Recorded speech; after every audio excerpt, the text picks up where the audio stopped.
Hi, my name is Maya and welcome to the Milai's Tinks YouTube channel, where I share all my thoughts, process and other random stuff about all things fiber related, but mostly knitting. So today we're gonna have a special video because we are celebrating 1000 subscribers on the YouTube channel. Thank you guys. And I've been wanting to make a Q&A video to answer anything you might want to ask me.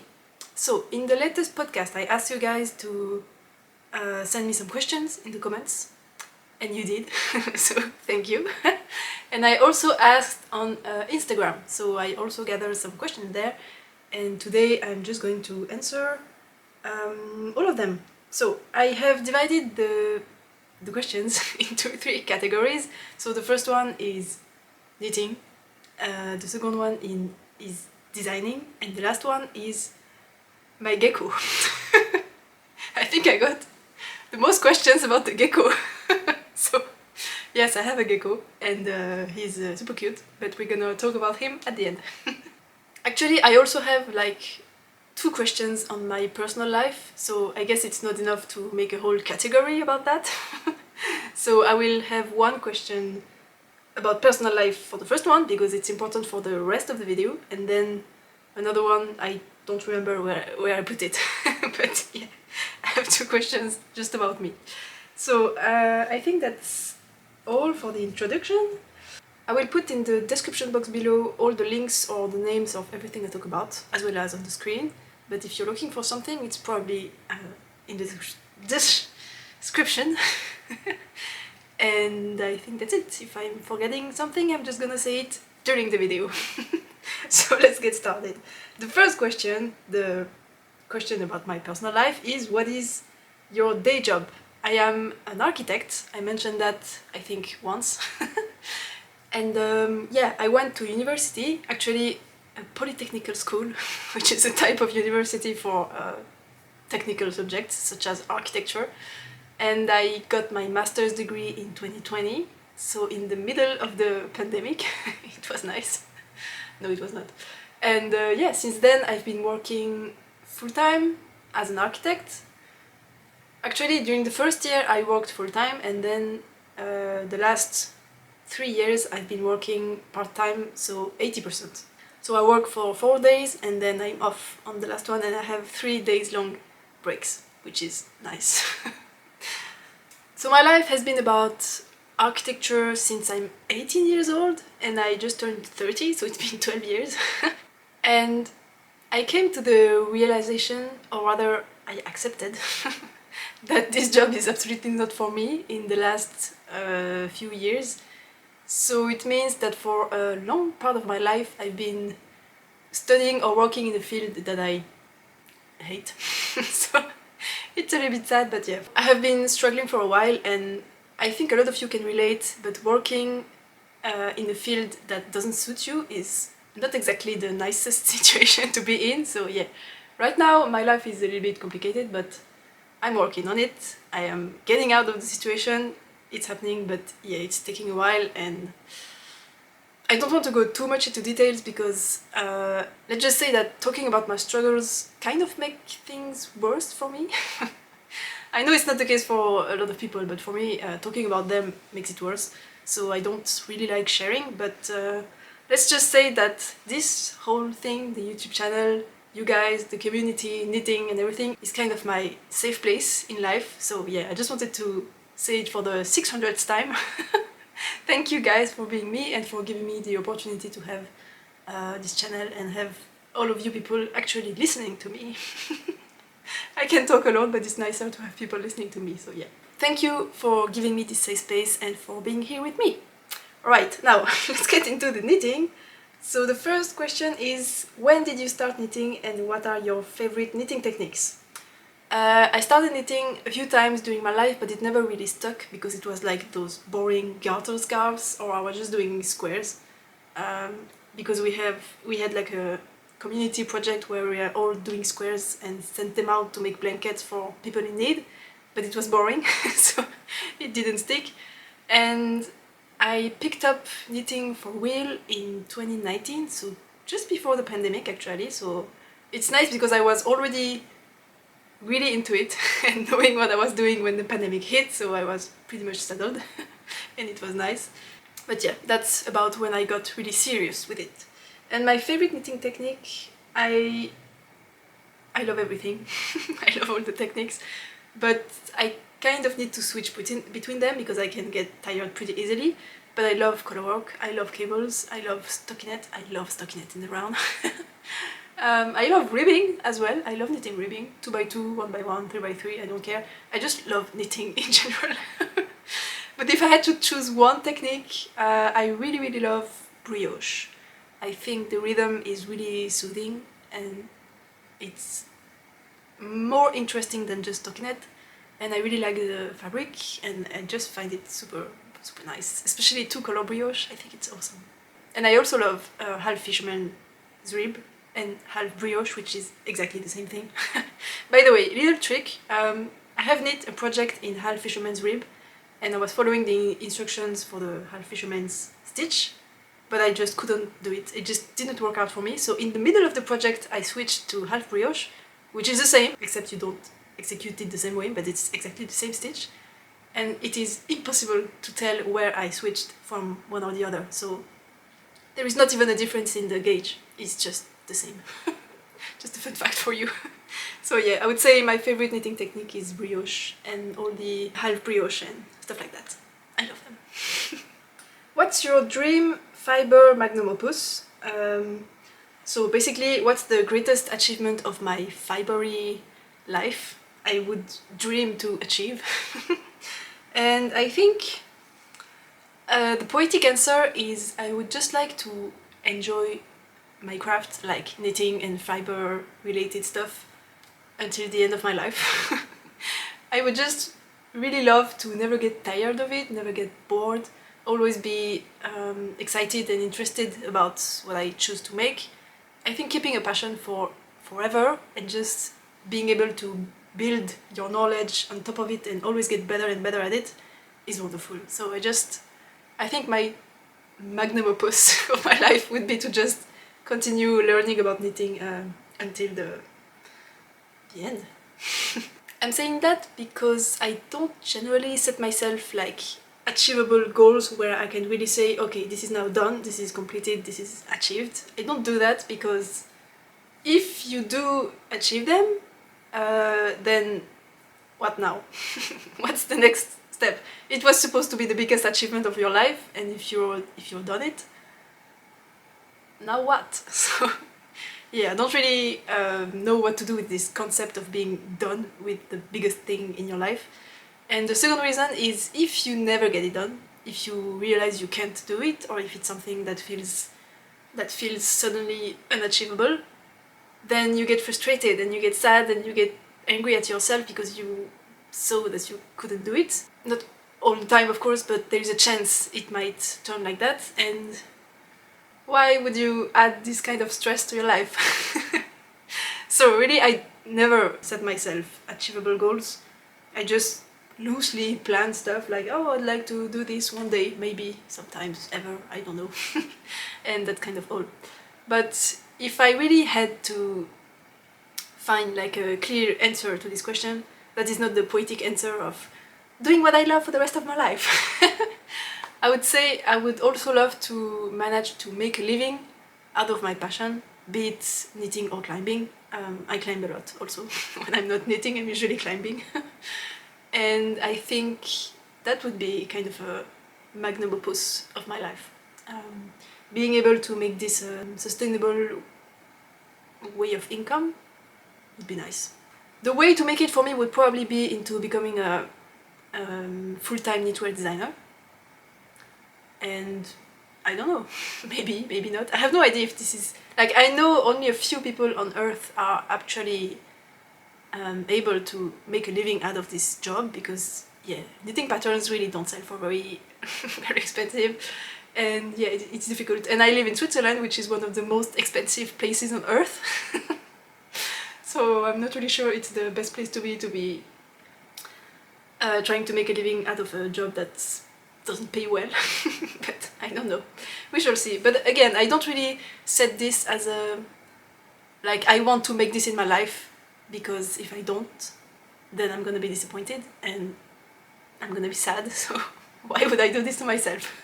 So yeah, it's kind of a loose goal. Maybe it would be really nice, it would be the achievement of my life, but if I don't do it, that's life. Next question is, I am also a really itch sensitive person. Do you have good soft and non-itchy yarn recommendations? Of course I have, and I'm actually wearing my favorite yarn ever. So this is the Alice sweater by Sarah OPA. I don't know how you say that, I'm sorry. And yeah, it's a colorwork yoke raglan sweater, and I have just made a little bit of a color pop here at the end of the ribbing, and you have a little bit of color work here. And this is knit using, the dark yarn is Nightshades by Harrisville Designs, and the blue one is the DK Weight Superwash yarn by Woolberry Fiber Co. in the colorway Seashore. And this one I think is Night Call, I think. And this one, the dark one, is my favorite yarn to this day. So it is a black base speckled with fibers in like teal color, and it gives this very deep and intense coloring to the yarn. And first, I really love the color. I think it's beautiful. And there are two collections. There is the Nightshades and the Daylights. And Daylights are white base with some fibers, dyed fibers. And Nightshades is the same, but it's a black base that's mixed with fibers, dyed fibers. So you have a lot of gorgeous colors, and of course I tend to prefer dark colors, so I really love the Nightshades collection. I'm not that much into the Daylights, but it's up to you. And this yarn is 100% Cormo, American Cormo wool, and it's an absolutely delight. I just love this fiber so much. I think it's super soft. Like, it has texture, definitely you can feel it, and when I was knitting with it, it was kind of cutting through my finger, because the yarn, when it's not washed or blocked, it feels very rough. Like, really, when you have the skin in the hand, you're like, wow, I'm never gonna be able to have this next to skin. But actually, once you wash it, and the more and more you wash it, it gets so soft. Like, I'm super sensitive. Everything is itchy, basically, and I'm not kidding when I say everything. Apart from a few exceptions that I'm gonna mention afterwards, everything is itchy. Even superwash merino wools, for me, they are itchy. So yeah, this one is like the only one that I can really wear next to skin and I feel completely comfortable with. But I also did some tricks to help out with this. The main one being that I did the inside of this using the superwash merino, but as I just mentioned, superwash merino are kind of itchy for me, so this is actually not really helping, because I think this would have been better against my throat. And this is just a straight raglan, it's not a compound raglan, which means that the increases are the same all the way through and on the sleeve and on the body. So this doesn't fit me very well, it's coming way too high. This would be a nice fit, but it's not fitting like that. It just falls like this and it's coming way too high. It's touching my throat too much, so yeah, the fit is not perfect, but I still really love this sweater because of the yarn. And I understand that it's kind of difficult to put your faith into this yarn when you get it, because it feels so rough, but really blocking changes everything. I've been wearing this guy for 2 years straight, and really it's just perfect. It doesn't really peel either. I've never de-peeled it, and there is no peeling anywhere. So yeah, really a gorgeous yarn. I really recommend it. And the other one I wanted to recommend, that's a wool blend, I mean. It's a non-superwash merino, so not a superwash, but non-superwash, but it is specifically the 20.5 micron merino. A few different dyers are working with this base, so you can buy it. The ones I know about are Woolberry Fiber Companies and Olivia and Oliver Fibers. They both use this specific merino wool, and it is very soft. Like, Really. I've knit with it multiple times, and even when its negative is very close to the body and when I sweat on it, there is absolutely no itch factor at all. And I find this non-superwash wool to be a lot softer than a lot of 100% merino sock yarns that are superwash. So that's like the best, the softest of them all. For me, it's this very specific 20.5 micron merino non-superwash yarn. And Woolberry Fiber Company, you can get it when they do a shop update or a pre-order, and they usually have their shop updates open for a few days, so it's pretty easy to get hold of some, but then you have to wait for a long time for it to get to you because they are usually pre-orders. And Olivia and Oliver Fibers, she also does pre-orders, but she also has her shop open at all time with in-stock yarn, so if you want to get it immediately, you can buy it there. And it's so much cheaper than at Woolberry's for some reason. Yeah, so if Woolberry is out of your budget, you can buy exactly the same yarn at Olivia and Oliver Fibers, and you don't have to wait. And she does dye to order, so if you see a color on the website that you would like to get, you can just order more than 3 skeins and then she will dye it for you. You might have a little bit of waiting time, but yeah, that's my advice. But the thing with this yarn is that since it is very very soft, on the unlike this one, it peels a lot, so you need to be careful with the stitch pattern you use. For example, I used the DK weight version in a half fisherman's rib sweater, and it peels like... This sweater is going to disappear into thinner in a matter of 10 wears, I think, because it peels so much. It's... yeah. So I recommend choosing first a gauge that's pretty tight to help, and use a stitch pattern that's not too like loosey-goosey like half fisherman's rib can be on one side and brioche on the 2 sides, but yeah. But in general, my advice to handle yarns that could be a little bit too rough for you is first to have garments that have excellent fit to avoid this type of issue, because this is when something that gets itchy can get really really uncomfortable to wear because it's like uncomfortable and it's hitting you at a place where it shouldn't, and then it makes things worse. Because if this was designed in a way that it would fit on my body like it's supposed to and have the color be a lot lower like this, I could handle a yarn that's a little bit itchy because it wouldn't be like too close for me. But since it's just a straight raglan and the design is just not fitting well, the fact that I'm using a super soft yarn makes it wearable, but otherwise it wouldn't be.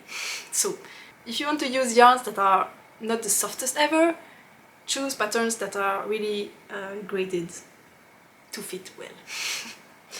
The next thing I wanted to say is that there is a difference between textured yarns and itchy yarns, because as I mentioned, this one is textured.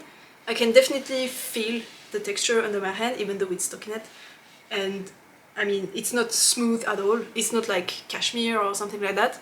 I can really feel it, but it's not itchy at all. And for example, the opposite, you can have a yarn that feels smooth, like mohair. It feels super smooth to the touch, but for me it's itchy, even though it's smooth. So what I see a lot of the times are people that get the two confused and think that if you can feel the texture of something, it kind of automatically means that it's gonna be itchy, but it's really not. And the only way to know is to try. So yeah, just wanted to mention that. I think it's pretty important. Now, my best advice, if you would like to knit something that's not close fitting but close to your body, like it's not going to be an outer layer, is to use cotton, linen and silk.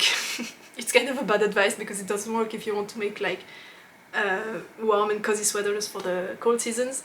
But that's also why I enjoy summer knitting so much. It's because I get to knit with fibers that are really completely okay next to skin, and I am absolutely not bothered by them, absolutely not. So it's kind of something less I have to think about, because when I knit a sweater I'm super concerned about if I'm gonna be able to wear it, if I choose this fiber or this fiber. But when I am doing summer knits, I'm like, it's gonna be fine. I'm just using linen, it's gonna be fine. I don't even need to think about it. So yeah, that's another advice. If you're struggling like me, summer knitting is your friend. Alright, the next question is, what's your favorite part of podcasting your knitwear? Or alternatively, what have you learned or changed changed because of your podcasting? I would say my favorite part of podcasting is that I get to share about my passion with people who understand. Because when I talk with people in real life, they might be interested at some point with what I say, but it's only gonna be until some extent, and then it's difficult to know where they're gonna not care anymore. So for me, I'm like talking about knitting, and then suddenly it's too much and they don't want to hear about it anymore, but I'm not necessarily going to see when they switch, and then it gets pretty awkward because I start geeking about a subject that they don't want to hear about anymore. And yeah, I just feel super self-conscious about that, and that's why I usually don't like talking about my knitting to people outside of this space, which is also why I value it so much.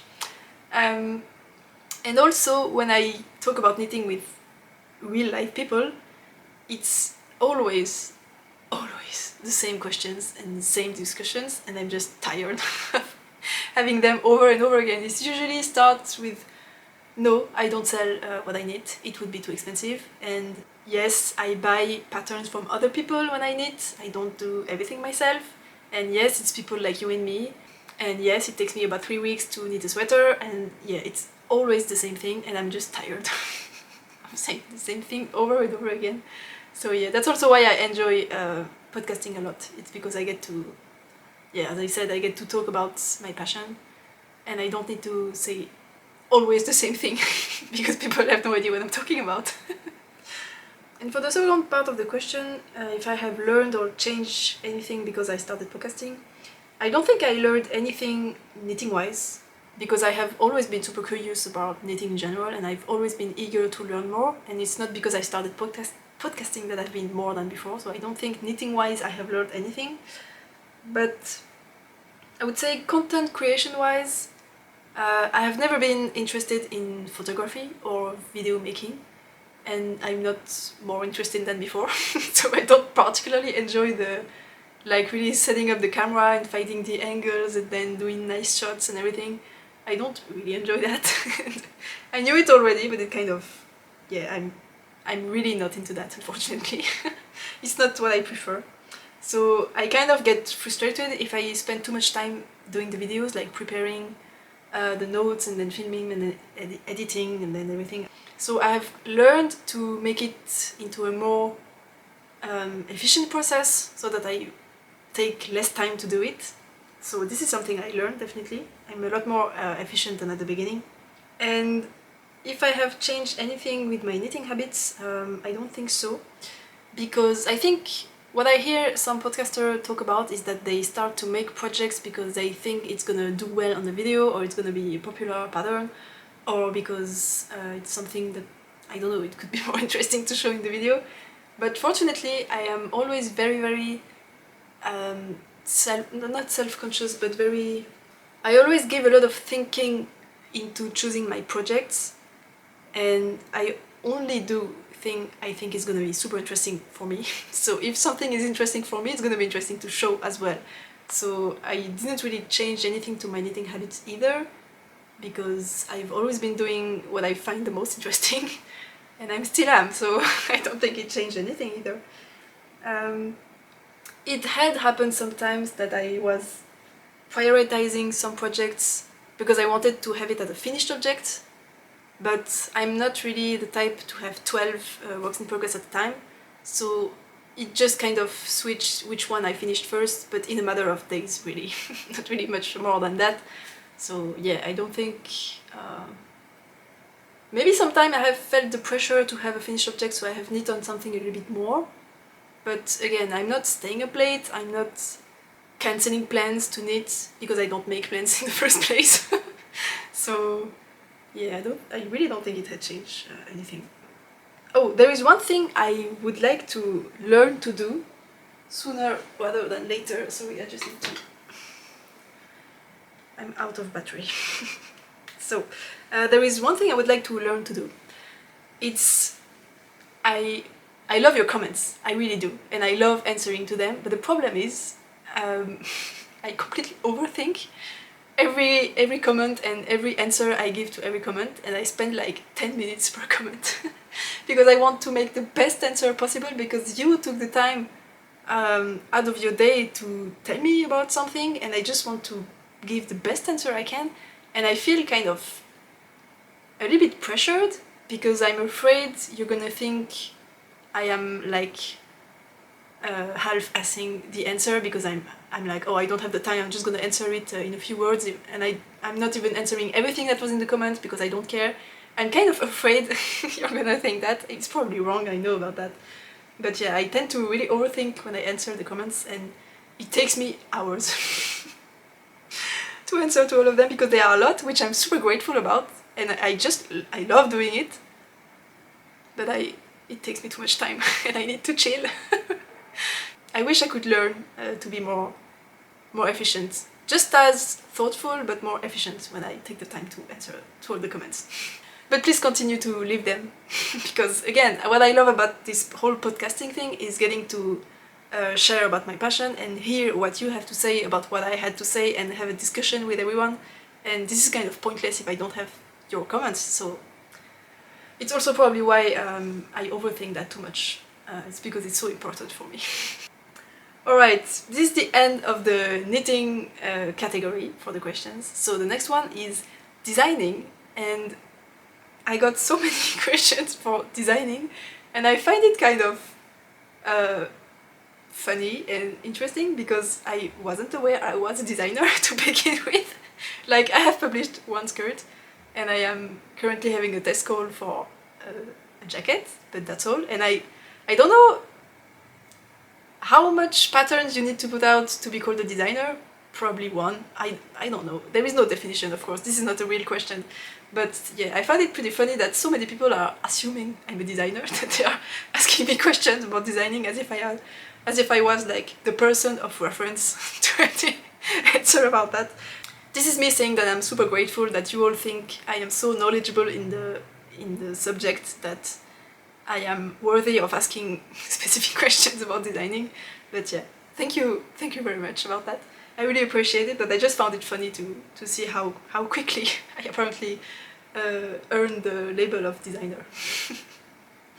So the first question is how to start writing patterns and grade them.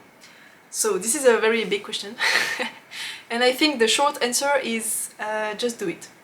And I think it's the best answer I can give. Like, literally, just do it. Just try, and if it doesn't work out, try again. And if it doesn't work out, try again. And if it works out, try again. Because yeah, it's an ongoing process. There is no right or wrong way of designing. They are just opinions. And if you decide to design in a way that suits you, then you're designing and you have started designing, and that's all. So yeah, I would say don't overthink it and just try. And you will see if the result works out or not.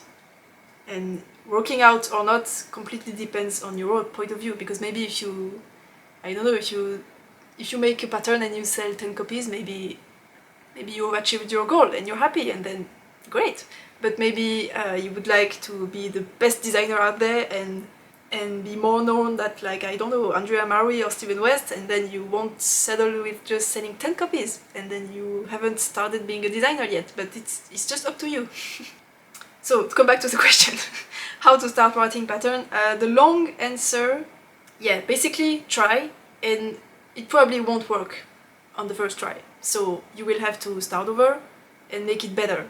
But then it's a never-ending game. You can always make it better. So I don't think a pattern can ever be perfect. It's just a matter of how good is good enough for you. So you can start writing pattern at any stage, I think, but it's just, if you're not really aiming for the best out there, then you can start writing patterns pretty early. But if you really want to be super thoughtful and super technical about what you do, then you will have to be a lot harder on yourself about what you do. But in any case, if you don't try, you won't know. So if you want to start writing patterns, just try. My best advice would be to change your mindset about your knitting, because when you start designing something, you are going to have to frog it, to unravel it, to change something, to correct a detail or something. So what I usually do, I don't really do it like consciously, it's just something that's rooted inside me. But when I design something, I'm like, I am gonna have to start over 3 times. It's just how it is. So when I start something, I already know I'm gonna have hiccups, I already know I'm gonna have to start over, and it's not going to work out on the first time. So when I do hit a roadblock and I have to start over, I'm like, okay, I don't mind, it's okay. And then I just frog, and I wasn't really counting on having this piece finished anytime soon, because I knew it was gonna take a lot more time than if I was just following someone's pattern.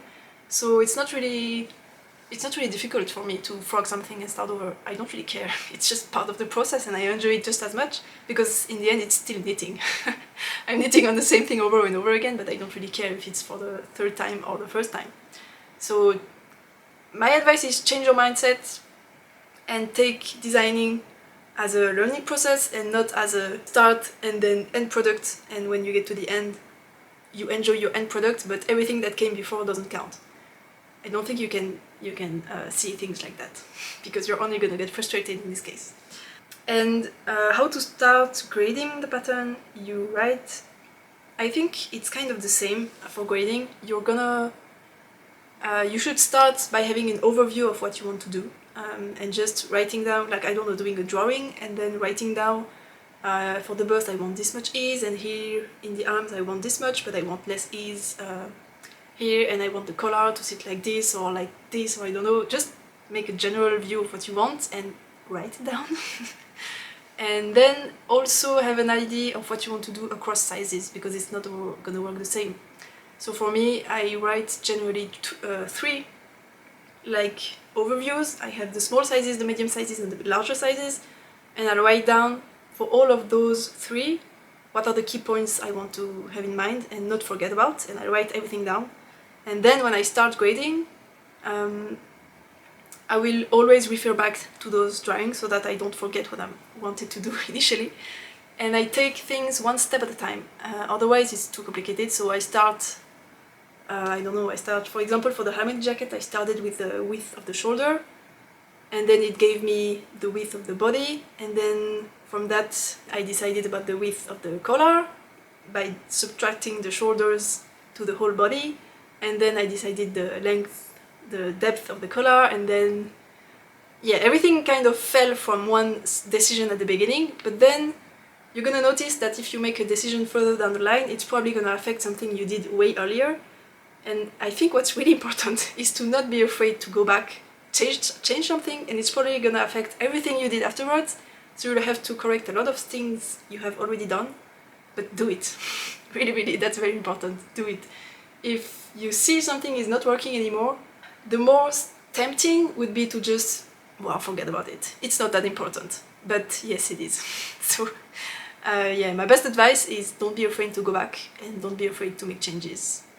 And if you need to change something in, I don't know, like step 3 and you were at step 6, don't forget to check again steps 4, 5 before you go back to 6, because something might have changed there. So yeah, just be very methodical, write things down and take things step by step. Because I think that if laziness stops you from making corrections, designing is probably not the thing you should be doing. So the next question is, what do you find is the most challenging part of designing and pattern writing? Also, what is your favorite part of designing pattern writing? So I don't have a ton of experience, but from what I've done, I think it's a little bit dumb, I think, but the most challenging for me is to write a sentence that makes sense in English. Because English is not my mother tongue, and I can speak like kind of fine, but I struggle. I still have to look for my word a lot. I do a lot of and ah and just thinking, and yeah, if you ever speak French with me, I speak so much better in French. Like really, you have no idea. I'm actually pretty proud of my level in French, but in English I feel like I'm just dumb because it's so hard for me to make a sentence that's at least comprehensible and never nicely done enough for me to... Yeah, it's frustrating. I'm struggling, okay? So one of the things I struggle with pattern writing is to articulate my thoughts into a comprehensible sentence on the paper that everyone's going to understand. But yeah, it's also something I can actually work on, so that's a good news. So I hope the more I do it, and the easier it will get. But yeah, for now I struggle quite a bit with that. And another thing is that I struggle with setting myself a workflow, because since this is the very beginning of this designing journey thing, I kind of have to start everything from scratch. I don't have anyone giving me a pre-made grading sheet. I don't have anyone doing me like a to-do list of everything that needs to be done for publishing a pattern. And I kind of have to find everything by myself, and it's difficult to really know how much time something is going to take, because I don't really know what steps are involved in it yet. So getting organized and really managing to plan stuff ahead is really difficult for me for now. But yeah, for the skirt it was the hardest, and already for the jacket it's a little bit easier. I can already use what I have already done for the skirt, so it's getting easier and easier. But yeah, for now, setting up my workflow is really difficult, which also answers a little bit of the question that was before. When you start to design and you start to grade, I think something very important is to stay organized and really make yourself some lists to stay on top of what you need to do, because there are a lot of little steps involved, and it's difficult to not get overwhelmed by the amount of things you need to do, which is totally something that happened to me. I get overwhelmed very easily. And on the more technical aspects, grading is the same. It seems like a very overwhelming task at the beginning, because it's like, grade this, and it feels so daunting and huge. But again, I try to break it down into small steps, and it makes it a lot more manageable for me. But yeah, of course grading is very difficult, especially since I'm self-taught and I never had anyone just giving me the answer to what I need to do, so yeah. And I think the part I enjoy the most is, again, kind of a counterpart of what I struggle the most with, because yeah, as I mentioned, to not be overwhelmed by all the tasks that need to be done, I do lists. And I finally found a system that works for me in the way I lay out my list, and the way I separate them into bigger lists or stuff. I finally found a system that works, and now I think one of the things I like the most is to actually cross things off my list and knowing exactly where to look for which information. And it's just so satisfying, and I love when the workflow is like smooth and seamless, and it just flows by and it's easy, because I know how things work, and I know what to expect, and I know what's gonna come next, and I know what to do. And this is like satisfying on so many levels for me. That's something I really love. So it's also really encouraging, because I think the more I do it, the more I will be used to it, and the more seamless it will be, and the more satisfying it will be. So I think the more I design, and the more it's gonna be enjoyable, which is really nice. Next question is, how did you learn to design and grade garments? I sort of taught myself, and I'm blown away by how clear and concise your pattern is, because it is not a simple pattern by any means. So this is a tester for the Halmoni Jacket, and I'm reading the end of the comment, and it's just super sweet. But yeah, thank you very much, Danny. Yeah, so this person is also a designer. The answer to this question is, so how did you learn to design and grade garments? Well, just as I said before, I just did it. I just tried, and I made it work. I mean, I just tried, and I made it again and again and again until it worked. Because I have always had excellent 3D reasoning skill since I was a baby. I have always kind of understood how shapes work together, and I'm just very good at translating something from my head to reality. I've always been good at that, and I've always loved crafting and building stuff, either be it with fibers or with even woodworking, or I don't know, just anything. I just have always loved creating stuff. And I think for knitting, when I started knitting, I had immediately wanted to make my own designs. I followed maybe one pattern, and the second one I was already just changing all the numbers and just doing my own thing. And the result was terrible, let me tell you, because I had absolutely no technical knowledge. I had no idea how the fiber content would impact the resulting fabric. I had no idea about anything. I had no idea what I was doing. But I still wanted to make my own thing. I didn't want to follow a pattern. I've always been like that. And after a few epic fails, I finally understood that I was just lacking experience and knowledge in general, and I needed to gain all of that by actually following others, designers' patterns. So I did that for a while, and I learned a lot. I watched a ton of podcasts and watched a ton of video, and I tried to always learn something with each project, and I was just very eager to get new information into my brain. And that's how, after each project, I just got a little bit more confident, and I could grasp more what was happening, and I was just a lot more sure of what I was doing. And yeah, it's with experience that I learned everything that I needed to know to finally go back to what I wanted to do since the beginning, which is just self-draft and do my own thing. And there was a huge difference. A lot of the clothes I made at the beginning when I was just freestyling stuff, I still have them because the yarn was beautiful, and I don't want to part with it because of that, but the projects in themselves are impossible to wear. Battery change. So I was saying, I have learned a lot through trial and error, but also through making what others had already made before me. And to truly understand how something works, I need to either try it, see it doesn't, and then try to troubleshoot by myself, or make it how someone else is telling me to do it, see how it works, and then understanding why it works. And it's only through experience that both of those work. So I would say, to answer the question, how did I learn to design and grade garments? I just learned by trying and making mistakes and learning from them. And I think that's also why, so this person is saying that they would never have thought it was my first pattern or my second pattern, because it's very clear and concise.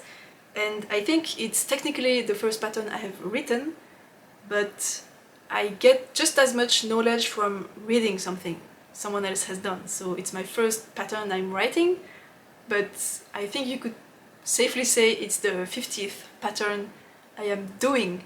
And doing for me gets me just as much experience than making it myself. So I think that's how I learned. Next question. What was the best resource you used to learn how to grade patterns? And the answer is always the same. I just tried and it didn't work, so I had to try again, and then it worked and I learned. But I think I've been doing that during my whole life. As I mentioned, I have always loved to make things and craft, and I have trained my ability to translate something from my brain to the reality since forever. So it's just something I enjoy doing and I'm good at doing because I've always done it. It's always been there in me. And grading garment is kind of the extension of something I have always done. But I think one concrete thing I can mention is when I was in architecture school, during my bachelor's and master's degree, we had to do a ton of models. Build using, I don't know, paper, plaster, concrete, wood, whatever materials, everything. And we had to build one for each course every week, so we were making a ton of models all the time. And I've always loved making models, so I was pretty happy to do them. But we also had very short amount of times to produce them, so we had to be very efficient. And the materials were pretty expensive, so we had to be efficient in time and materials. And basically we were doing like one model for 1 week, and then we had to start over for the next week because we had stuff to change. So we were taking back what we had drawn on the computer for the first model and then just tweaking a few things to make it work for the second model in an efficient way. So it's kind of like grading in the end. It's a little bit of the same. You take a base and you tweak a few dimensions to make it work for another purpose. So I think that helped also a lot. I wouldn't say it was the only thing, but I think it helped a lot. But if you're looking for really knitting related resources, I think one of the most well-known is the Sister Mountains website, and they have a ton of resources there, and they are really They have like blog posts where they take you through each step of grading, I don't know, raglan sweater, drop shoulder sweater, and they have really like the calculations and the math written out and explained step by step for that, for you to be able to grade anything. And I think this is a very nice resource, although for me I cannot use them because if something is written out in a way that's not exactly how I would do things, whenever I get to a step that's made in a way I wouldn't have done it the same way, I get lost immediately. I just can't. I need to do things in a way that I understand, otherwise it just doesn't work. And if I happen to follow the other person's instructions, whenever I need to go back a few steps before to correct something, I can't remember what I did. I just can't. It just slips off of my mind and I'm like, what does this even mean? So it just breaks the workflow for me and it's impossible. So I know this resource exists, but I haven't been able to use it because it's not how my brain works, so it's not applicable for me. But if you would like to start with hand-holding, you can definitely check out this website. And I have used the book. I will just go and grab it. This book is especially helpful for me because it's list, basically. It's just checklist and just a list of things you need to remember to do in all the different aspects and steps of writing a pattern. So for me it's like a big to-do list. And if I ever feel like I'm forgetting something, I just need to reference back to this guide, and it's very, very helpful for me. So the book is called The Knitting Pattern Writing Handbook.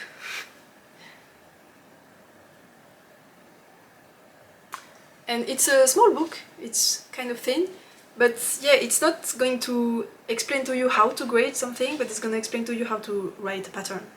So you have all the steps needed. You have foundation of a good knitting pattern. Ensure it is correct, be clear, be concise, ensure it is consistent, and for each chapter they are really explaining what they mean by be clear, be concise.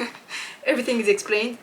And then at the end of the chapter you have checklist. So I'm gonna show you, it's page 18.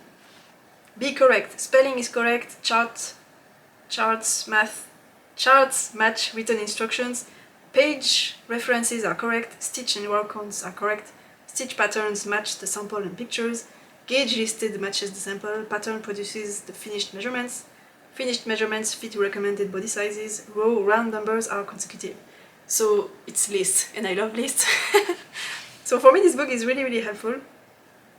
And then the other chapters are components of a pattern, and then you have a chapter on gauge, and then a chapter about charts. Know your knitters, make it accessible, make it clear, include a key, in the round and flat, check stitch counts, number consistently, make it fit, match the sample, right side view, ensure the chart is readable, etc. You get the idea. It's a lot of lists, I love it. And you have a gauge checklist, you have tech edit checklist, you have a style sheet sample, you have... And what I liked as well is that there is a sizing chart at the end for men, women and children, and it goes up to 165 centimeters, which is enough to be size inclusive and a little bit more. So I like that there is everything in this guide. To be honest, I just read it once and I put some little like markers thing, and I've never opened it again because I just learned what I needed from it, and now the only reason I use it is for the sizing chart at the end. But yeah, it was a very helpful resource for the beginning. So I think if you have no idea where to start and you need a little bit of hand holding, but not so much hand holding that someone is doing the calculations at your place, I think this is great. Alright, we have one last question about designing. Have you ever thought about writing a book on how to adjust knitting patterns to fit better, like the techniques you use to make them work for you? And have you ever thought about writing a book for patterns too? No. No, because my way of thinking is very intuitive and I have no idea how to explain it well. Because again, talking in English is a thing, but writing a sensible sentence that makes sense in English is a completely different thing, and it's super difficult for me, and I definitely don't enjoy it. So I'm not gonna make myself write a book if I don't enjoy the process of it, so no. And I also don't have any affinity to teaching at all. I see a lot of people like, oh, I'm gonna teach a class at this festival, and I'm like, ugh. Maybe I will do it one day, but for now it's absolutely not in the plans for me. I just don't enjoy teaching. I enjoy explaining my processing and enjoy explaining how I do things in the context of a podcast, but that's because it's a very specific pattern, very specific situation, and it's like a closed context. It's this sweater, this garment, this fit problem, and this, I'm using this fiber, using these needles, etc. And if I write a book on how to make a pattern fit, I'm gonna have to have like 600 chapters, because for example for a drop shoulder, if it's knit using cotton, you're not gonna have the same struggles as if you're using like wool. And if you're using like a stitch pattern, like cables, you're not gonna have the same struggles as if you're just in stockinette. You cannot make the same adjustments if you have a patterning.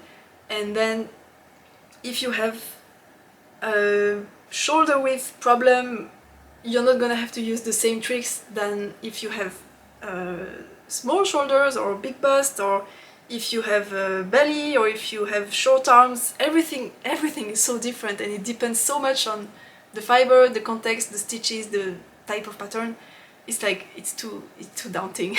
It's way too much, because I know myself and I know I'm gonna want to make it thorough and have every type of situation covered, and it's not possible. I think not for me, not right now. But yeah, so yeah, that's not in the works.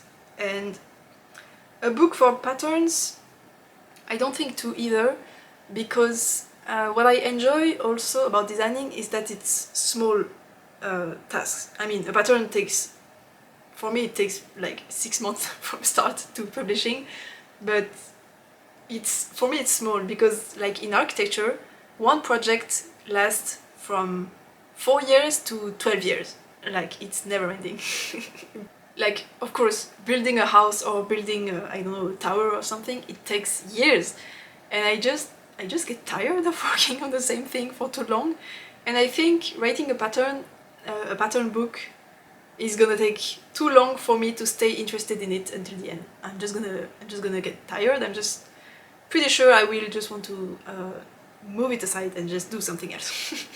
Whereas a knitting pattern, like, there is 2 months, 1 month at the beginning that's very intense where I write it, and then there is the testing, and it's pretty chill, and then there is the release where it's super intense again, but then it's done.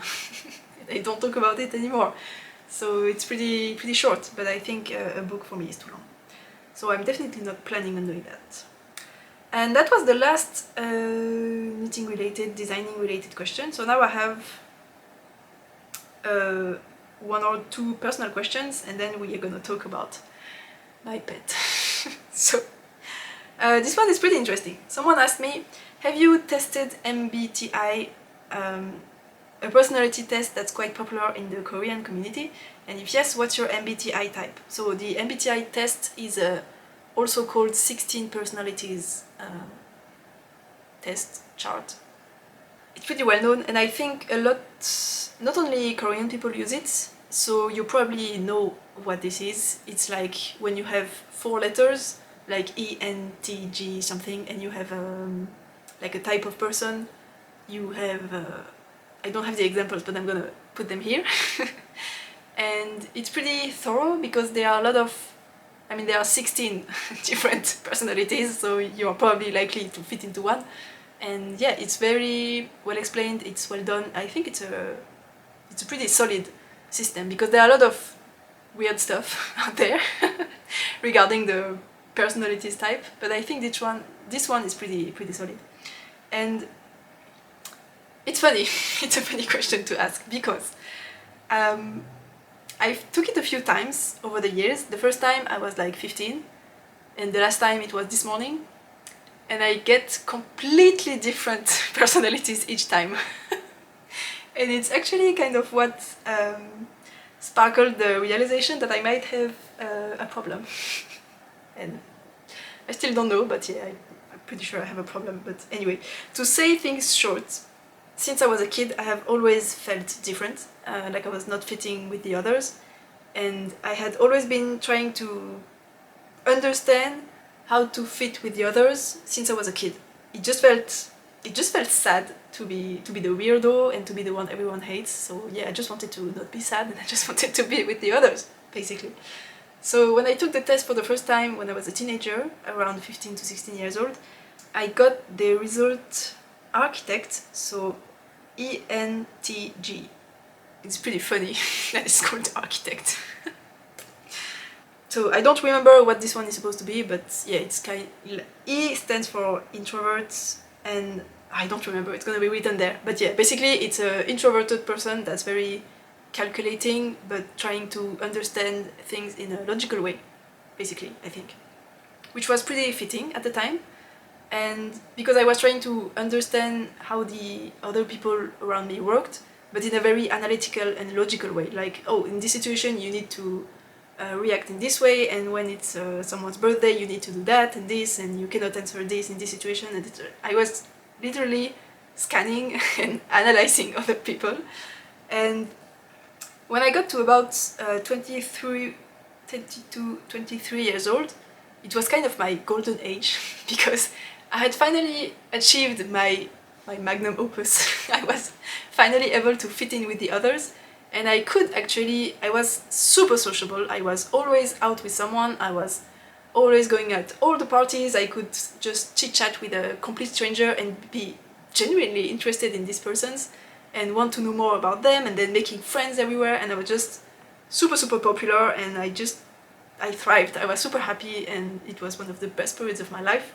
And it lasted for a few years, and out of the blue I found out about this test again, probably on Facebook or something, and I was like, oh, that's gonna be interesting, I'm going to take the test and see what's my result. And I got consul, which is ESFG, so pretty much the opposite of the one I had before, but I didn't remember I had already taken the test. I had absolutely no memory of that. So what I was usually doing when I found something interesting on the internet, I would save the web page, in my favorites. So I went to save the page and I wanted to put it in a folder, but what did I see when I opened the folder? There was already a page on the same website, and I was like, I already took the test. So yeah, it was maybe 8 years later, so I was 24, I think, and I saw the result from the first one, and I was like, it's the opposite. What happened to me in the meantime? So the second result was, as I said, consul, ESFG, so it's extrovert. I don't know, it's gonna be written there. so that was super weird. But at the same time, I know I also the kind to really modify my own behavior to fit with the others, so I was surprised, but at the same time I was like, yeah, it makes sense.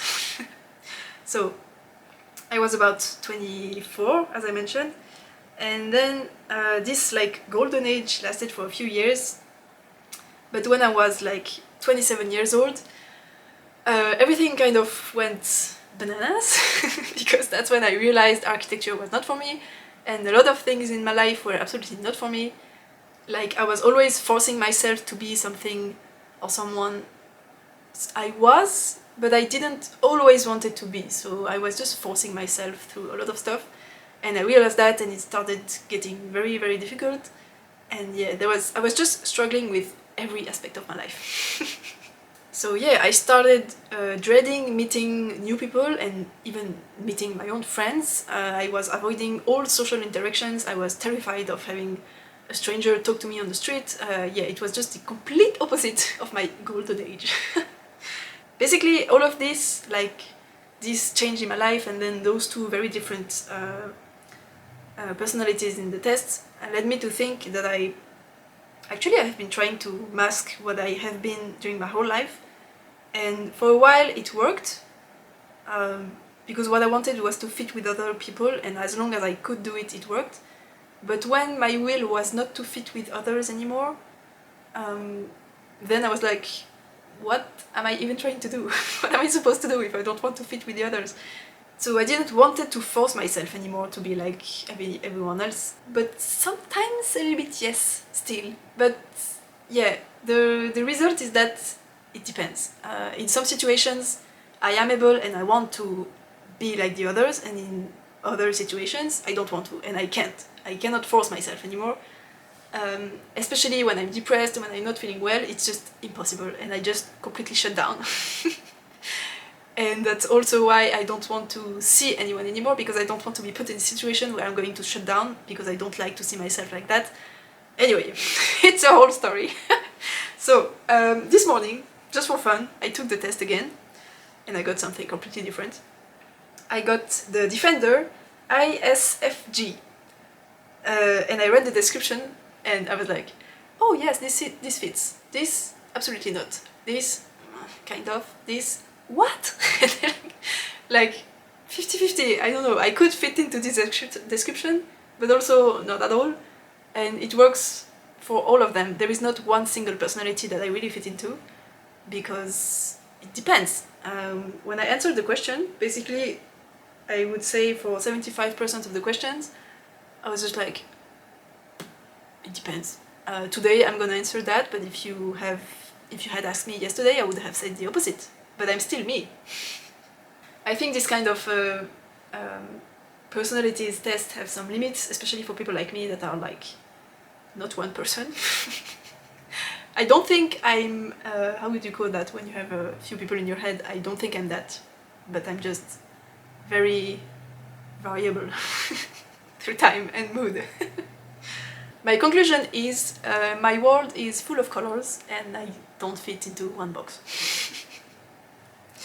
Alright, next question. What got you into rock climbing? So, I initially started because my ex-boyfriend took me there. It was 3 years ago, in July 2021, and I immediately loved it. Like, it was kind of instant dopamine shots for me because I was super good at it from the beginning, and I had a progression route, how would you say that? I just got better and better super fast, so it was very satisfying to climb for me. And yeah, at the beginning that was why I was climbing a lot. It's because it was it made me feel good about myself and my body.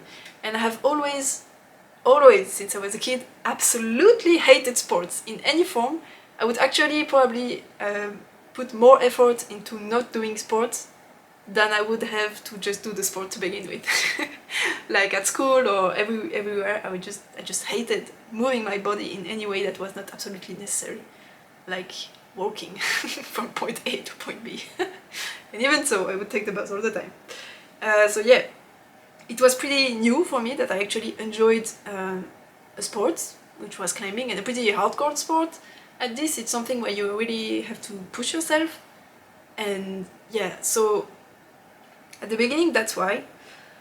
But now my level is kind of stabilizing, so I'm not doing incredible progress anymore, but I enjoy it. I enjoy climbing even more than before, because I realize, I mean, I've always known it, but I realize more and more that climbing is really a personal sport. It's not a team play where there are all your teammates that are counting on you, and if you play bad, they're gonna be angry at you, and if you play good, they're gonna be happy, and it's just the mood swings that totally depend on your actual performance. Whereas climbing is just against you. Of course, you have your friends, and some of your friends can do this climb and you cannot, and maybe you can do one and they can't. But this has absolutely no impact on their own climbing, and their climbing doesn't have an impact on mine. It's just me and me. Me against me, me with me. It's just a very personal sport. So that's also what I enjoy about it. It's just everyone climbs at their own level and enjoy the sport at their own level, and it's just, there is no comparison to make with the others. It's just you, just me, and I love that. And I also met my current boyfriend at the local gym right next to me, and so it's a common passion we have, and it's super nice to just be in love with someone that shares something this deeply with you. So we always go climbing together, we go on climbing holidays together, and yeah, we always have a great time. It's super cool. And like only yesterday we went climbing together, And we went at the crag we wanted to go, but it was completely soaking wet. It was impossible to climb there. So we went to another one, and you know, the day was starting pretty bad. Like, we made all the routes by car to get to this point, and it was wet, and we had to come back, and we had to cross a river, and he got his foot in the river. It was not really a good start of the day. But then we went to another crag, not too far, and so we managed to climb a few roads, and it was just so much fun. And we both climbed super well. We are absolutely not climbing on the same thing because he's super strong and I'm strong on another level. But so we are not sharing the same routes, we are not climbing the same thing, but we are sharing the same passion, and we are just enjoying ourselves, but together. So that's also why I really love climbing. It's something I can share with other people, but while still it being a very personal thing. And the last thing, the last reason I've been enjoying climbing a lot is something I've been starting to feel a lot more recently. It's not something I've had since the beginning, and let me explain. For example, let's say that holding your arm up like this is effort level 1. And then when you have to like grab something super heavy and lift it, it's, let's say, effort level 2. And effort level 3 would be when you have to like hang from something with your arms. So that's hard because you are much more heavier than usually when you pick up. And let's say that effort level 4 is like the maximum you can provide. If you feel like you're going to break a limb, you feel like this is the most you can do, and even if you try to give more effort and power, you're just going to fail because that was already the max you could do. So that's level 4. And recently I've discovered that actually through training and experience and climbing a lot, I have actually unlocked level 5. But the thing is, level 4 absolutely did not get easier. So it still feels like I'm going to break something, it still feels like I'm the absolutely max of my power and I cannot get everything more out of me. It's like impossible, but I know it's completely a mental game. I have unlocked the ability to believe in myself and to know that actually level 5 is achievable for me, and I just need to believe it. And whenever I'm like really in a pinch and I feel like I'm going to fall, and even if I try to get to the next hole I'm going to fall, I'm like, no, I can do it. I know level 5 is there, I know I can do it, and I just try, and 9 times out of 10 I make it. So that's also what I really love. It's that there is a moment where you get to a point where you realize you're actually capable of doing a lot more than you think, and it just feels so good. Like, every time I break into level 5, which is pretty often, really, it just feels, again, like the dopamine hit, and like you are capable of doing actually everything. If you've been in a need for dopamine hits, try climbing. It's like immediate rewards. I love it. Anyway, next question. There were a little bit more personal questions than I remembered. Have you ever lived anywhere other than Switzerland? No. I was born and raised here, and the longer I have been out of the country is 2 months, I think. When I was a baby, we went to Korea for the 2 months during summer, during school break. So that was before I had any memories, really, so I don't really remember that. I just know we were doing that. And when I was 9, I went to Florida for 2 months, a little bit more than 2 months, I think, during the summer school break. And since in Florida the school started earlier than for me in Switzerland, I had to go to school for 3 weeks there. And it was the most terrifying experience of my whole life. No, but yeah, it was very difficult for the weirdo and bullied girl that I was to be thrown in a school where I didn't know anybody. I could speak English, but not very well, and I could understand pretty well.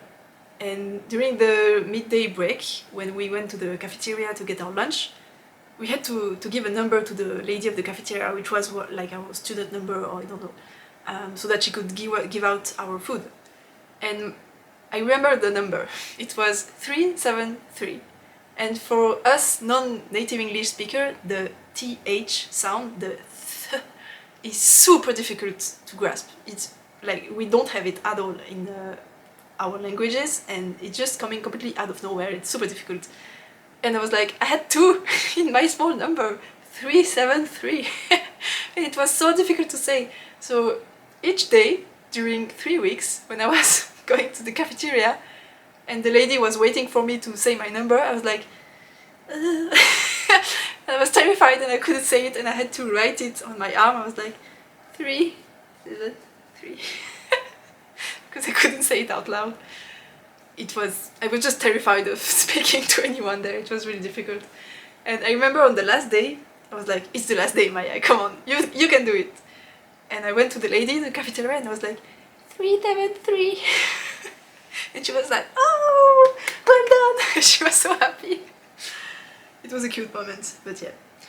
I'm still annoyed because if my number had been like 247, this is super easy to say, but just the 373, even now I cannot say it. Anyway, now the next category of questions is pets, and so many people asked about my gecko. But the first question is, do you have pets, and if not, what would you choose? And believe it or not, I wouldn't have chosen the gecko because he kind of landed on me. I didn't really choose him.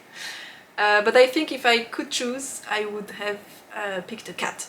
I'm not really a dog person because dogs involve a lot of like training and walking, and just they are very needy animals in general, and it's too much for me. I already struggle to get myself up to just feed my gecko, which is a super simple task. So walking a dog and having to train him, no. So I would probably have a cat. I absolutely adore cats. Like really, I'm definitely a cat person. But yeah, there are a few reasons I cannot really have a cat. First, I'm kind of broke, so I think I don't have the budget, because if my cat ever has a problem, I don't want to be stuck in a situation where I don't have the funds to take him to the vet. And I don't want to have a cat that's not healthy because I cannot afford for health costs. So no. And also I'm very often not home. Either I'm at work, or I'm just lost in the mountains climbing, or I'm at my boyfriend's place, so I'm really not often here. And the cat would just be super lonely, and I would need to always have to find someone to feed him when I'm not there, and it would just be a struggle that I don't need in my life.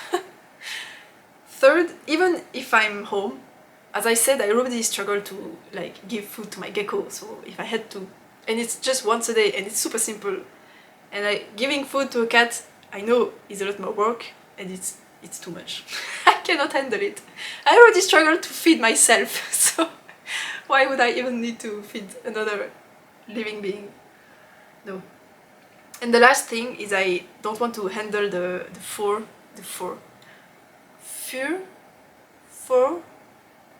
I have no idea how you say that. Fur everywhere. Because the few times I have been to other people's house and they have cats, and I have like cat hair on me, it's too much. I can't. So I cannot imagine even having a cat at home that would lose his fur,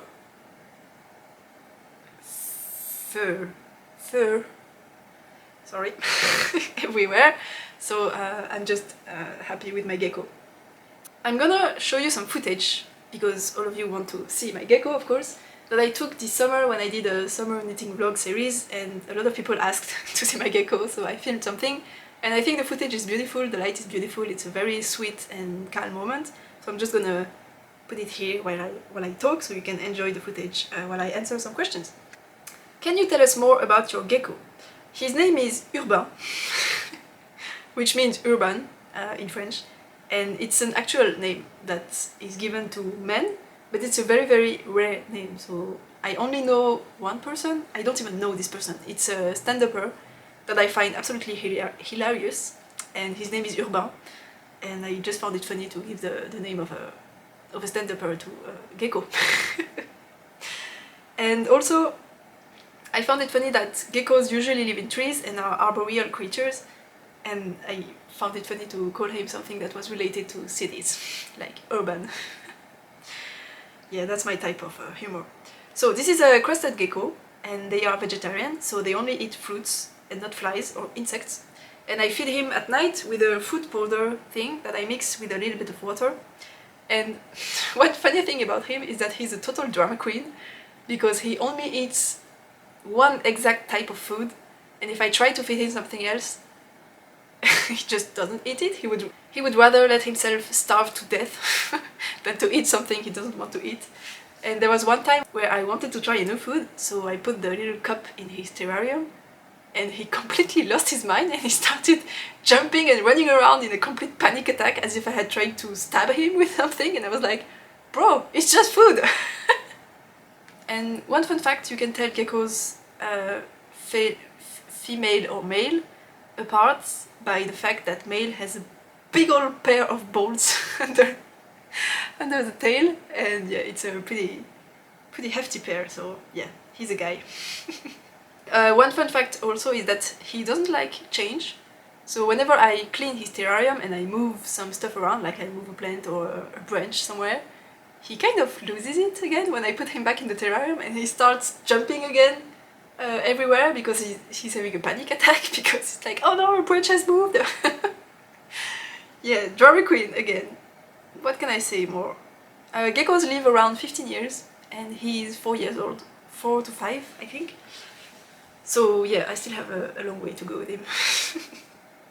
And I got him when he was 2 years old. I got him from the parents of a friend who bought him when he was a baby. And I went once to their place and I saw him when he was a baby and I could hold it. And he was like the softest thing ever. Like really so soft. A lot softer than a cat or anything. Just super soft. And ever since I've been wanting to have a gecko because it's just so soft. But I was not wanting one enough to actually buy one.